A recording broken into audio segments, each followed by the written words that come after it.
Talon number 11, written by James Tynion IV, art by Zyman Kudransky. So last issue we had Casey got out of the hold of the Court of Owls and arrested by the police, and all of Bane's crew showed up to attack Team Talon.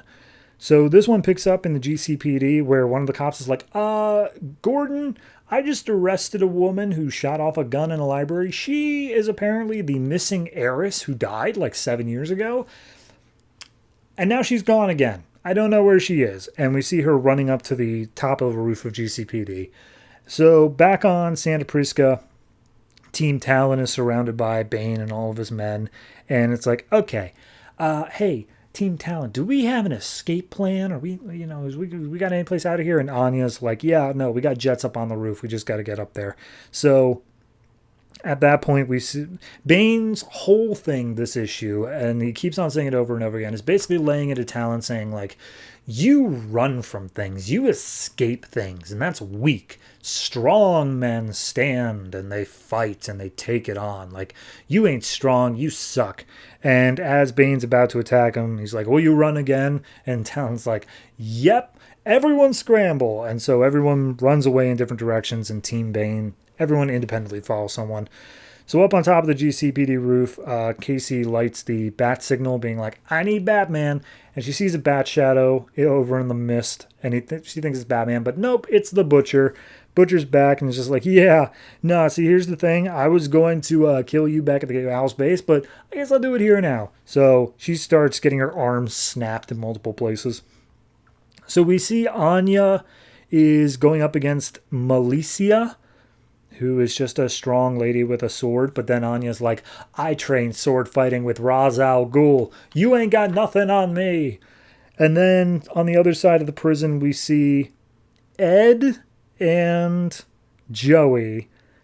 I don't expect you to remember these names. Are being held in place by the professor and the big brute guy. And I think his name is Brute. So apparently we get the backstory here that Professor did some experiments on some Marines that attacked Bane when he first took over Santa Prisca. Most of the Marines died. One of them lived, and he became Brute. He was experimented to the point where he went crazy, but in order to trigger him, you have to sing American songs. So he starts singing Oh Beautiful for Spacious Skies, and then Brute just busts down the room just going, for Purple Mountain Majesties. Then we see Talon going after Bane. Talon is hiding out inside of Bane's original cell where he was locked up for years, and he's like, you think that this room is your ally? I was literally born in it. This is my backstory. And Talon's like, yeah, no, I don't know anything about that. This is not really a thing that I care about. Bane just starts beating the crap out of him, once again saying all the things of like, you run away from things, blah blah blah. And he says, I've killed you once, I'll kill you again. So we cut back to Gotham. Casey is not okay, but she's not screaming because she was trying to focus too hard on when she should use her taser against the Butcher. And she does, and it manages to make an effect, but then he just throws her like clear across the roof. Then Batman comes in. He finally shows up, hits him with the taser, and Butcher's like, I'm sorry, is that supposed to hurt? I just got hit with a taser. That's not supposed to hurt. And then Batman just clubs him in the head with a 2x4, saying like, yeah, well, I'm just looking for something big to hit you with. So at that point, he takes a grappling hook, shoots it through the Butcher's shoulder, and he's like, I can't even feel that. What are you doing, Batman? He's like, oh, the same thing I did to a truck a few days ago. And he takes the other side of the grappling hook and fires it up at a nearby crane, which then retracts, and Butcher just goes straight up.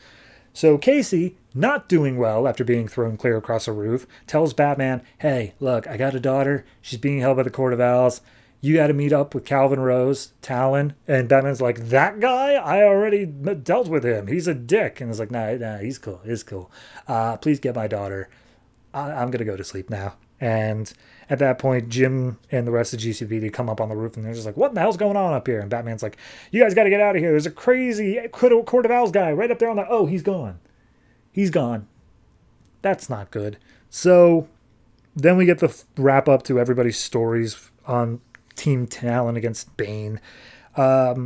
Joey manages to throw some Sorry, no. Ed manages to throw some venom into a supporting beam and then shoots the beam, which is enough to cause the roof to crash down on top of Brute.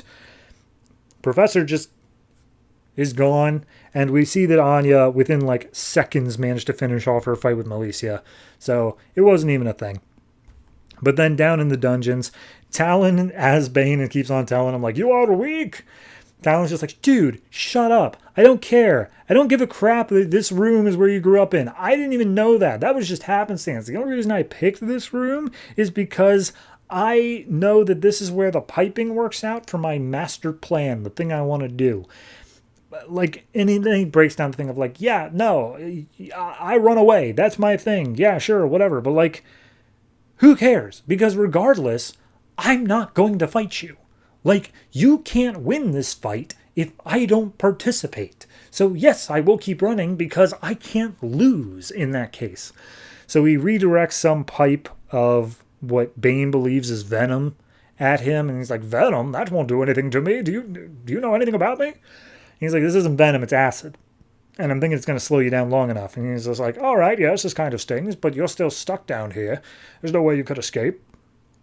And he's like, no, actually, there's a pipe literally right above us that's small enough for me to crawl through, but too small for you to get through. So I'm just going to take that back up to the roof and peace out off your island. And so he does. And Bane's like, no! So he gets up there. He meets up with the rest of the team on the jet. They just take off.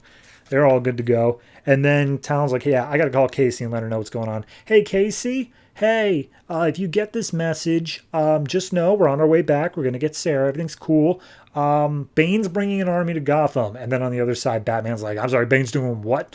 And he's like, Batman, why do you have my girlfriend's phone? Put Casey on. He's like, I can't do that, Calvin. He's like, oh, come on. Are you really going to do this? I really need to talk to her. And he's like, yeah, no. She ain't doing so hot, Calvin. I don't think she's going to survive. And then back at Santa Prisco, we see Bane is talking to Sebastian. And basically he's saying like, dude, he's going to go warn Gotham that like I'm coming. This is going to make my job so much harder. Your loose ends just cost me this, Sebastian. It's like, what do you mean cost you? I'm the one who paid for this entire army. It cost me. And you didn't even kill him. That was the one thing you said you would do. And he's like, no, I did kill him. He just came back. So at that point, in a stealth tie-in to Trinity War / Forever Evil, the Outsider shows up, and he's like, hey, Bane, screw your army. I got something better. I got a society, and I want you to join it. And Sebastian's like, what? No, I'm the creepy old guy in this relationship. You butt out of this. And Bane's like, I think we're done here. And just punches Sebastian in the face, most likely killing him. And he turns to the Outsider and says, tell me your deal. I'm interested. Let me hear it. So that's the issue. I thought it was okay. I thought it was fine. Honestly, I've kind of been a little bit meh on the whole Bane thing to begin with. Like, I understand from the perspective of we set up this thing where Sebastian's going to do the Court of Owls, or Sebastian's going to gain the Court of Owls from Bane's invasion. But, like, now that Bane is making the switch and Sebastian's taken off the table, I don't know, it kind of just feels like it was all for nothing, you know? Like, the whole reason we came here now doesn't really apply. I understand that this is kind of an evolving landscape sort of thing going on, but, like, it just, I don't know. It didn't quite flow right for me. I enjoyed it. The art looked great. Kudransky always does good art. I even enjoyed the writing as well, like some of the jokes that were thrown out here. I loved the idea of Talon just spending 2 straight pages saying like, screw you, I'm not even going to play this game, and just leaving. It's good.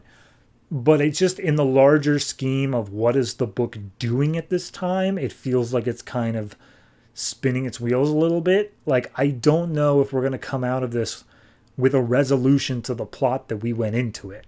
Which, I'm not saying it needs one, but from a storytelling perspective, I want one. So I'm going to say that this is probably a 6.5. It's fine. It's good. But especially tying in now to like Trinity War and stuff like that, I don't know. It's just, I'm not sure where we're going with it. And I'm not as faithful as I probably should be. So 6.5.